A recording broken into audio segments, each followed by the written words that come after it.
Hello. అంటే మీ ముందు నిల్చొని మీరు చేసే పని గురించి చెప్పేంత స్తోమత లేదు నాకు. బట్ అద్భుతమైన పాటలు పాడారు. Very well song. చాలా మంచి పాటలు. చాలా మంచి పాటలు పాడారు. చాలా మంచి విషయాలు చెప్పారు ఇక్కడ స్టేజ్ మీద ఉన్న వాళ్ళు. ఒక్క విషయం నేను చెప్పాలనుకునేది, ఇలా సమావేశాల్లో కాకుండా మీ అంతకు మీరు కలుసుకుంటారా ఎప్పుడైనా? మీ ఊర్లలో కానీ రైతులు మీరు కలుసుకుంటారా? అది చాలా ముఖ్యం.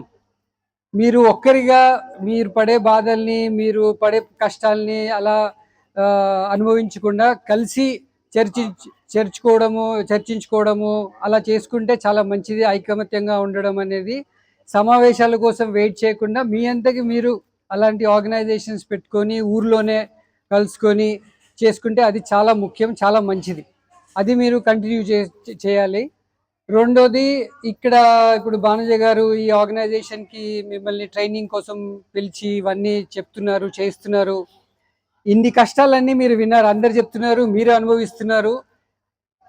ఇవన్నీ అయిన తర్వాత కూడా మీరు ఇవాల్టి రోజున మీ కాళ్ళ మీద మీరు నిలబడి నేను రైతునని మీరు ఇంకా చెప్పుకుంటున్నారు. దానికి జోహారు. మీరందరూ చప్పట్లు కొట్టాలి, మీకోసం మీరే చప్పట్లు కొట్టుకోవాలి. ఎందుకంటే నాకు ఈ పని అవసరం లేదు, ఇంత కష్టం నేను పడాల్సిన అవసరమే లేదు నాకు.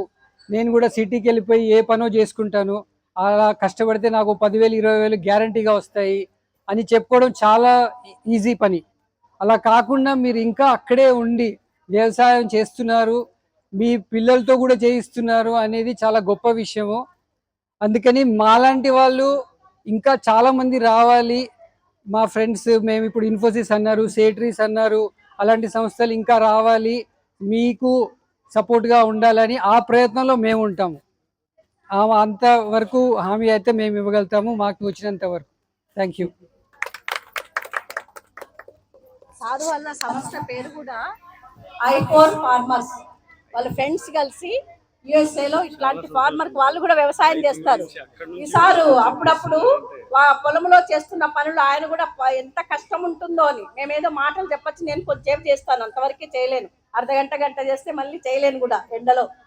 కానీ సార్ వాళ్ళ ఫ్రెండ్స్తో కలిపి వాళ్ళ పొలాలు కొన్ని పండించి అందరినీ కూడా పంటలు పండించి అవే వాళ్ళే తినే విధంగా కూడా ప్రయత్నాలు జరుగుతున్నాయి. అంటే చాలా ప్రాక్టికల్గా ఉన్న మనిషి కాబట్టి రైతుల యొక్క బాధలు కూడా తెలుస్తారు. అందుకని ఒక్కరోజు కోసం మనము ఇట్లా కలవడానికి వచ్చినారు. మనందరి తరఫున వారికి ధన్యవాదాలు చెప్తూ